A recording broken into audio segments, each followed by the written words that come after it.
আসসালামু আলাইকুম। আলহামদুলিল্লাহ, আজকে আমরা প্ল্যান করেছিলাম যে ১১টার দিকে রাত্রে আমরা মাছ ধরতে যাব। বিশেষ করে আমাদের যে বাড়ির সামনে একটি খাল আছে, সাধারণত ওই খালের ভিতরে অনেক পরিমাণ তেলাপিয়া মাছ, চ্যাং মাছ, শৈল মাছ এবং জিওল মাছ নাকি পাওয়া যাচ্ছে। বিশেষ করে কাঁকড়া মাছগুলো রাত্রেবেলা ভালো ধরা যায়।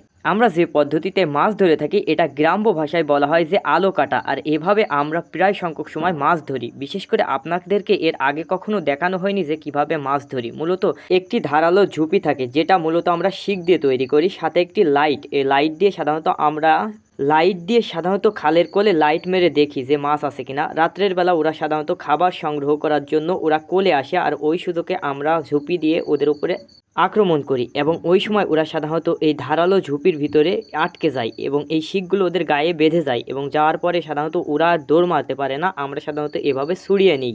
মূলত মাছ ধরা একটা নেশা এবং আনন্দের একটা ব্যাপার। সাধারণত আমি এবং পলাশ দুজনেই মূলত রাত্রের বেলা গিয়েছিলাম। আমরা প্রায় ১১টার দিকে মাছ ধরতে বের হয়েছিলাম। মূলত এই সময়টা আমরা এত রাত্রে কেন গিয়েছি, মূলত আলো কাটায় যদি আপনাকে মাছ ধরতে হয়, রাত যত গভীর হবে তত মাছ পানির কোলে আসবে।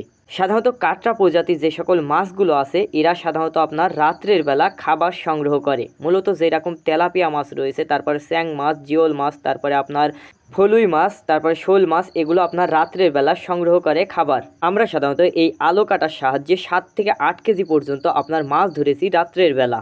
আলো কাটায় মাছ ধরতে গেলে সব থেকে বেশি যে মাছগুলো আমরা ধরে থাকি সেটা হচ্ছে চ্যাং মাছ, ফলুই মাছ এবং আপনার গজার মাছও মাঝের ভিতরে বেঁধে থাকে এবং তেলাপিয়া মাছও মাঝের ভিতরে ভালোই বেঁধে থাকে। এবং তেলাপিয়া মাছগুলো ধরা অনেক কষ্ট, কেননা এর ভিতরে বিশেষ করে কাঁটা থাকে এবং আপনার যে জিওল মাছগুলো আসে সাধারণত দেশি জিওলগুলো, এর কাঁটাগুলো অনেক মারাত্মক।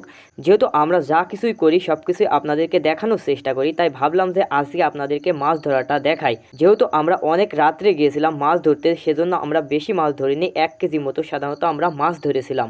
আপনারাও চাইলে কিন্তু আমাদের মতো করে মাছ ধরতে পারেন, খুব সহজে এভাবে কিন্তু মাছ ধরা যায়। তো সকলে আপনারা আমাদের জন্য দোয়া করবেন। আসসালামু আলাইকুম, আল্লাহ হাফেজ।